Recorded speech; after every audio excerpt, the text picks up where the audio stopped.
What's up, guys? Back with another ranked match here. This guy picked the Tennessee Volunteers. I'm like, you know what? I'm taking my Minnesota Gophers. So this was a ranked quick match. I'm like a level 8 now, so I can play quick matches and get some pretty decent opponents. And this guy had over 100 more games played than I did, so I was in for the challenge. And I was wondering how my Gophers were going to fare in this game. I was worried about his run game. And so I started stacking the box to prevent that, and he just burns me deep on that pass right there, quickly getting inside my 10-yard line. And now I'm worried about my defense for the most part. I get a good stop there to cause a 3rd and 4 situation, but on 3rd and 4 he makes a nice pass to his receiver on the out route, and he gets a quick touchdown like it's nothing, and Tennessee's up 7-0. And here's something I do every single game I play. I set catching and big run to conservative because I don't bank on broken tackles, you want to hold on to the ball and you want to be able to catch it and not drop it as soon as you get hit. So that's two things I do every game. And right now I'm just trying to pick apart his defense. I see he's running zone, and so I find the holes early. I get a nice pass there on 3rd and long, and then I go back to another out route, attacking the zones, get a 1st down, and I have to settle for a field goal on this drive, but I'm happy I got some points. I'm just more concerned about my defense right now getting started and getting a couple stops.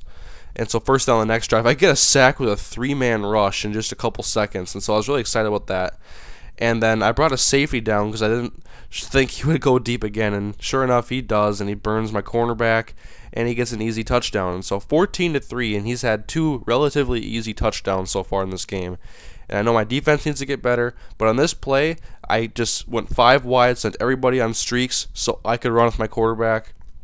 I didn't run a lot with Marquise Gray in this game. He has 90 speed, but I wanted to get good yards on one play to set me up for a touchdown on this drive. And so I'm just starting to pass the ball now. You know, I like to run the ball, but I want to open that up with a pass game. And then I switch over, running weak eye, one of my favorite running formations to run weak on the weak eye formation set, and just take it in with Eskridge for an easy touchdown. And so it's 10-14 now. We're just a minute and a half now before the halftime. And he tries to take off with his quarterback right there, but I get him in the backfield, so it's 2nd and 14, and he looks long again, and I get a little bit of confidence right there, and I go for the user pick. I usually don't go in this game, but that I saw I had a lot of separation from the receiver, and so I took a chance, and it paid off. And so I want to use this opportunity now to get a touchdown or a field goal, and I overthrow an open receiver on 3rd down, causing a 4th down, and I had to punt the ball. And he had 6 seconds left now inside my 40-yard line. He gets a nice pass there over my defenders and underneath the safety, and he gets a timeout with 1 second left, and so he takes a 7-point lead before halftime. That was big for him, but I got the ball after halftime, and I was determined to tie this game. Eskridge breaks a tackle, gets around the edge for a nice 1st down. I like running with the Gophers in this game, and I was running a lot in this game out of my favorite formation, Ace Big Twins. And I get another 1st down with my receiver. I'm just going down the field. He's not really giving me too much of a problem with his defense, because I kind of know his Gophers team and how to play with them. And I'm sticking with this weak eye running because a lot of times my opponents stack the wrong side, or they'll crash the D-line the wrong way, and it lets me get a lot of yards easily. But then I want to get back to the pass, and my receiver's wide open in the back of the end zone. Nice pass and catch there, so it's 17-all now, end of the 3rd quarter. And he ran pretty well in this game against my defense. I don't have a strong defensive line. I got a couple good linebackers, but my run defense in this game couldn't really match up to his good running back. So I found myself stacking the box a lot of time and putting my receivers in situations I wasn't really comfortable with. But on this play, he breaks the tackle and gets around the edge and gets a nice gain inside my 25-yard line. I want to try to hold him to a field goal on this drive and then take the lead with my next offensive possession. But he takes off with his quarterback on this play. He hadn't really done that a lot to me this game. And he gets inside my 15, and he found himself 2nd and goal, gave it to his running back, and I got him in the backfield. I had a good blitz that he ran right into. But he went back to the out, he ran tight, and then he scores an easy touchdown.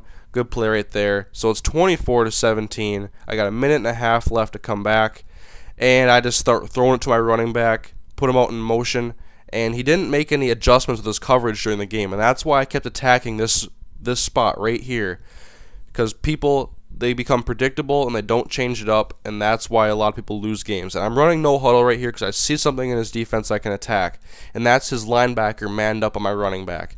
And so I like this route right here my running back runs. I get a nice 5-yard gain right here, but I'm sticking with a no huddle.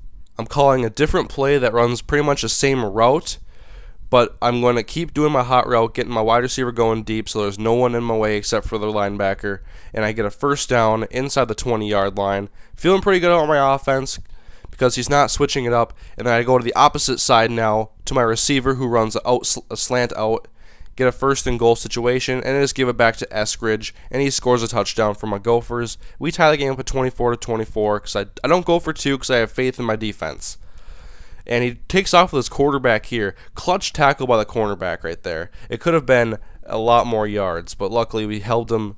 And he's still in his own territory. And then I try to do some blitz angle corrections, and I end up getting an encroachment penalty. And I hate when that happens. But it's 1st and 5, and he's going deep for his receiver. My safety's getting over there pretty nice, and he's able to knock away the ball so the receiver can't hang on. 6 seconds left, and I'm worried about him getting a quick pass and a timeout with 1 second left. And I'm yelling at my free safety right there for not intercepting the ball, but luckily 2 seconds left. Only time for one more play.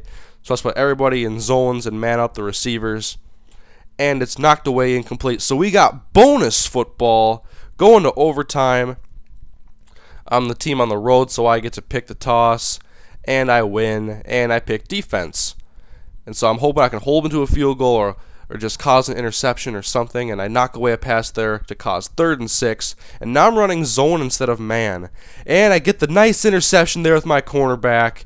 Clutch play right there. He can't get on the board. First play, my opportunity. I kick a field goal, win the game. Minnesota Gophers knock off the Tennessee Volunteers. Nice upset there. And so I bring my Gophers on the road to face an SEC opponent against a good player. Have a very competitive matchup and a very good game. Good game tonight's 48-48. And so subscribe for more entertaining sports commentaries, and also like the video if you enjoyed it. Helps it get more exposure and helps me out too. Thanks, guys.